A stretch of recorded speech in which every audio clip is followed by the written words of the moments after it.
So, hey, welcome back to the Jim Moran Entrepreneurship and Innovation podcast. After our hiatus, we got some new studio equipment that we figured out. So we made it through COVID and we made it through all our tech issues. And now we are back. And I'm really excited that today we have Morgan Rodgers, who was part of the 7 Under 30 series that we just had at the Jim Moran College. And she has started a business called Morgan Madonna. And it is a luxury pajama brand. And I'm going to have her tell us all about it. So welcome, Morgan. Thank you so much for coming in. Thank you for having me. Absolutely. So Morgan Madonna, and just tell us about it, and tell us about like how you started and your inspiration and all that good stuff. Okay, so again, I am Morgan Rodgers for Morgan Madonna LLC, or also known as Morgan Madonna the brand. I launched this brand back in 2019, prior to the pandemic, of course. And it started out more so as just an exclusive custom line for women's apparel. So kind of going out wear, dinner wear, anything custom. I also did a few gowns. So it was things of that nature. And of course, the pandemic hit in 2020. So I kind of took a chill on the custom apparel because people were not purchasing custom apparel because everybody was home. So I actually switched gears a little bit. I kind of let my consumers tell me what they needed, which ultimately ended up making me make hundreds of masks during the time. Oh, okay. And I actually did custom masks for a period of time. And while sitting, trying to rejudge and think of what else I could possibly be doing on this downtime, I kind of came up with the idea to do a pajama line, which is Cool Silk by Morgan Madonna, which is a luxury apparel line. Well, not apparel, pajama line. And it deals with like satin fabrics, and it's for women, men, and children so far. Okay, so tell me about the pivot from well, you already told us about the pivot from the luxury wear. Nobody was going out, and everybody was staying home. So I get the masks and I get the pajamas. I think. So tell me a little bit, like, what was the thought process about the pajamas? What prompted you to say, "Hey, this is going to be my first line"? So, really, what happened? Of course. Like I said, no one was shopping for custom apparel because no one was going out anymore. There wasn't anyone having events at clubs or parties or anything like that. So one day I was actually sitting over at my parents' and we were watching the news, like as soon as the pandemic hit. And my mom she looked at me and said, you know, you're going to need to make masks. Like, I can see this being a big thing. You're going to need to just kind of jump on this and get a head start. You have so much scrap fabric and just, you know, kind of get out there and make it happen. So I was doing that, and, you know, I'm sitting at home. I'm in my pajamas all day because we're, of course, forced to work remotely. So there isn't anything, I'm not going anywhere, no grocery store or anything like that. And I'm like, you know what? A lot of people are spending a lot more time in their pajamas. So why not come up with something that's comfortable, that's also kind of fashion forward. A lot of my pieces can be worn on camera, you know, from the waist up for those Zoom calls. And so I just kind of decided that I was going to make a luxury pajama line because a lot of people were just spending time at home, and I wanted it to be something that was comfortable as well as aesthetically pleasing, you know, looks nice, kind of getting people out of the feel of just being in a T-shirt and shorts or, you know, oversized ballers or something. And I felt like when I was dressed too comfortable or too plain, it affected, like, my work and how I was doing things. So I felt if I'm putting on nice, comfortable pajamas that also look well, it allowed me to do well and be well. So that was kind of my idea, I guess, with coming up with Cool Silk. Oh, I love that. That's very, very actually cool. And so there you go. So Right. very, very nice. So tell me about your go-to-market strategy. Tell me, how did you get the word out about the masks, and how did you get the word out about the pajamas? Okay, so with the mask, honestly, I didn't have to do too much as far as getting the word out. I posted on my Instagram handles, and I said, hey, I have this, I'm doing this. You guys hit me up if this is something that you'd be interested in, if there's something that you want. Excuse me. And my mom ultimately pushed it on her Facebook, and as she posted it on her Facebook, she pretty much took the lead on all my orders, all the marketing. As soon as I would make something, she would take a picture, post it, and the orders were just come in like crazy. So I honestly did not have to do much marketing myself. I guess I left that up to my mom and word of mouth. After we made it for a few family members and friends, it just kind of spread like wildfire, and everybody was like, oh, you need a mask? Morgan's making masks. You need a mask? She can get this. And I had a fast turnover, so we had a COVID contact-free system where we were, putting them in mailboxes and things of that nature. So it kind of just worked out, and it took off.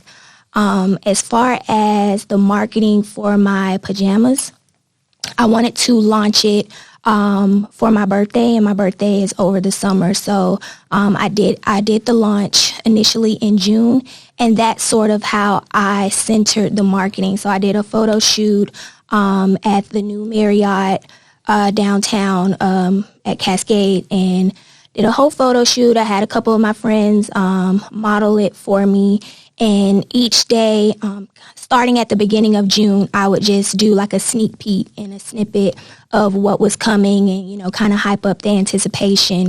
And ultimately, I feel like that did work really well because we sold out of several of the pieces when we actually did launch on the 14th. So I got incredible feedback once customers started receiving their items and their merch. And yeah, it took off. So I guess my marketing for that would have been the photo shoot as well as the social media presence, which was me consistently pushing the name of my website and sneaking in a couple of those pictures here and there.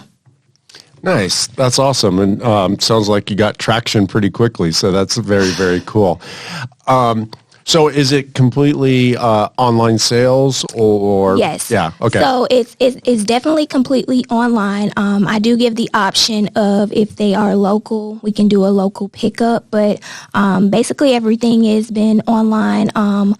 A lot has been through word of mouth as well, social media.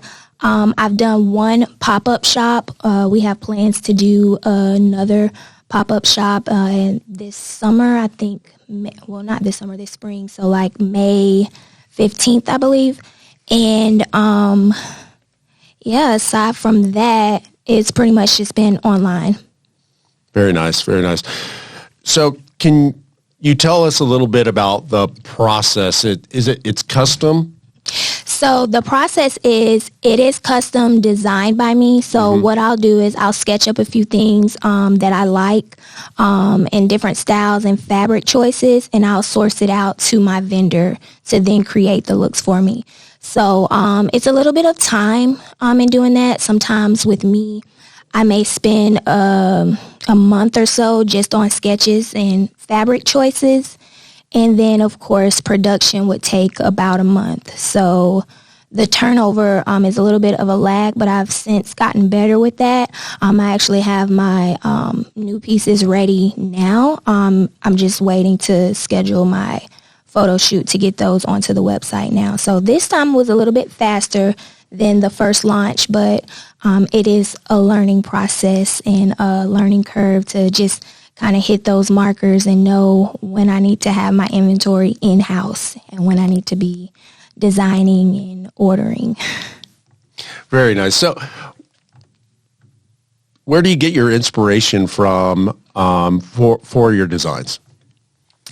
I would have to say that a big chunk of my inspiration actually came from my grandmother.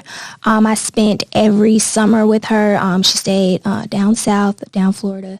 And she was just the epitome of a lady, of class. I always envied how she carried herself, and she would always tell me time and time again, like, presentation is everything. You know, how someone sees you, how you carry yourself, that is what goes into being a woman. And so every night she had a routine. So it wasn't just, oh, you know, I'm cooking, I'm going to take a shower, and I'm going to throw on my pajamas. She prepped. So it was, you know, the cooking, the cleaning, but she laid out her pajamas on the bed with her slippers and anything else that she might have required for the night. And then she took her shower, and then it was this routine of putting on your lotion and your oils and your perfume and getting dressed and tying your hair up. And to me, it was almost like she was getting ready to go out somewhere or getting ready to do something else. And it was really just the wellness of, you know, decompartmentalizing, breaking yourself down and allowing yourself to really experience that wellness quality of being prepared for bed. And that's kind of what my takeaway was from it. So I wanted it to be very elegant. I wanted it to be silk, satin, just special, feel good. I feel if you feel good, you sleep good. So nice. That's really cool. Nice shout out to your grandmother too. Yeah. So that's very, very cool. You're a graduate from Florida State. You graduated with your undergrad in retail, yes, right? Yes. In 2013? Yes, sir. And then you came back to get your graduate degree at Moran College of Entrepreneurship. I did. And you were in the retail graduate program again, right? Yes. And graduated in 2019. 2020. 2020? Yes. Oh, okay. So it was a great experience. I actually started back in 2019, and I did the graduate program within a year. I was actually a part of the first class, so the inaugural class for the Textile and Apparel Entrepreneurship Master's Program. That was a lot of fun. Being back in school was different. It was a transition. I also went full-time while working full-time, while also thinking I could relaunch my brand full-time. So would not recommend. That was very, very stressful, but I powered through and was able to get through everything, as well as during the pandemic. So we actually had a trip planned to go to Florence that unfortunately was canceled. I'm still kind of sad about that because I was really looking forward to it, but it was a great program. I really loved the whole experience. It was so completely different from undergrad when I was here. Of course, it was not Moran at the time. And so I really enjoyed it. I was happy to be back in school. I think I'm done now. I have my master's. I don't have any plans of continuing on, but it was a great experience. Wonderful. So before we circle back to your business, I always like to ask, was there any particular professor that really mentored you or encouraged you along the way? Yes. So Dr. McQuarrie, not Dr. Meredith, she was very influential as far as when she found out that I was a seamstress and that I took to sewing and fabrics and textiles and everything. So I really enjoyed her course a lot. We actually went to North Carolina to visit the cotton, their headquarters. And so we kind of got to see all this different technology of how they were sourcing everything and what really went into their day-to-day schedule. And that was very fascinating just to see some of the new technology and innovation that is available, because unfortunately when I was doing my undergrad, these resources were readily available for us while we were studying. But once I graduated and kind of got a little bit more removed from the program, you just don't have that sort of access to everything that's happening and going on. So I would say the resources that she made readily available for us was something that I would definitely cherish, and I appreciate it. Awesome. That's really cool.